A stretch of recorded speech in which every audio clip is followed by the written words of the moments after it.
মুসলমান সে যার মুখ ও হাত থেকে অন্য মুসলমান নিরাপদ থাকে। এ হাদিস থেকে শিক্ষা পাওয়া যায় যে একজন মুসলমান অন্যদের ক্ষতি না করে তাদের শান্তি ও নিরাপত্তা নিশ্চিত করতে চেষ্টা করবে। আমাদের কথাবার্তা এবং কাজ যেন অন্যদের জন্য কষ্টকর না হয়। 2. যে লোক নিজের ও অন্যের কল্যাণের জন্য চেষ্টা করে সে আল্লাহর কাছে সবচেয়ে প্রিয়। এই হাদিস আমাদের শেখায় যে অন্যের সাহায্য করা এবং সৎকর্ম করা অত্যন্ত গুরুত্বপূর্ণ। নিজের ও অন্যের জন্য কল্যাণকর কাজ করলে আল্লাহ আমাদের পুরস্কৃত করবেন। 3 নম্বর হাদিস, সর্বোত্তম দান হলো যখন তুমি নিজের হাতে কিছু দাও কিন্তু অন্য কেউ জানে না।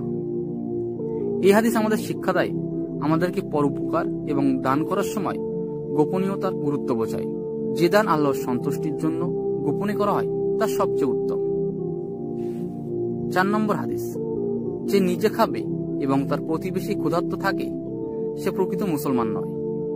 এটি আমাদের শেখায় যে মুসলমানদের উচিত একে অপরের প্রতি সদয় হওয়া এবং সমাজের দুর্বলদের প্রতি সহানুভূতির প্রদর্শন করা। একজন মুসলমান অন্যদের সাহায্য করতে সর্বদা প্রস্তুত থাকে। 5 নম্বর হাদিস, তোমরা যতটুকু দান করবে তা তোমাদের জন্য প্রশান্তি এবং পরকালীন পুরস্কারের পথ। এই হাদিসের শিক্ষা হলো দান করা কেবল অর্থনৈতিকভাবে সাহায্য করার বিষয় নয়, বরং এটি আমাদের আত্মিক ও আধ্যাত্মিক উন্নতির জন্য একটি গুরুত্বপূর্ণ উপায়। 6 নম্বর হাদিস, আল্লাহ নম্রতা পছন্দ করেন কিন্তু অহংকার পছন্দ করেন না। এই হাদিসটি আমাদের শেখায় যে নম্র ও বিনীত থাকা আমাদের সবার জন্য ভালো। অহংকার আমাদের আত্মসুখের পথে বাধা হয়ে দাঁড়ায়। 7 নম্বর হাদিস, সত্য বলো যদিও তা তোমার জন্য কষ্টকর হোক। এই হাদিস থেকে একটি গুরুত্বপূর্ণ শিক্ষা আমরা পেয়ে থাকি যা আমাদের জীবনে সততার গুরুত্ব তুলে ধরে।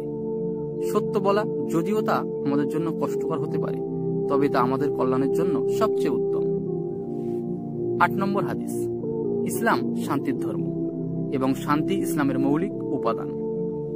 এই হাদিস আমাদের শেখায় যে ইসলাম শুধুমাত্র একটি ধর্ম নয়, এটি শান্তি, শান্তিপূর্ণ জীবন এবং মানুষের মধ্যে ঐক্য এবং মিলনের প্রচারের প্রতি উৎসাহিত করে।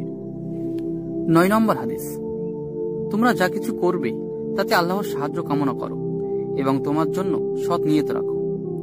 এই হাদিসটি আমাদের শেখায় আমাদের প্রত্যেকটি কাজ আল্লাহর সাহায্য ও সন্তুষ্টির জন্য হতে হবে এবং যে কাজ আমরা করি তার ফলাফল আল্লাহর ইচ্ছার উপর নির্ভরশীল।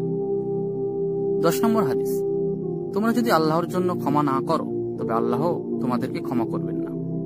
এই হাদিসটি আমাদের শেখায় যে অপরের ভুল মাফ করার মধ্যে এক ধরনের আধ্যাত্মিক শান্তি এবং আল্লাহর কাছ থেকে ক্ষমা পাওয়া যেতে পারে।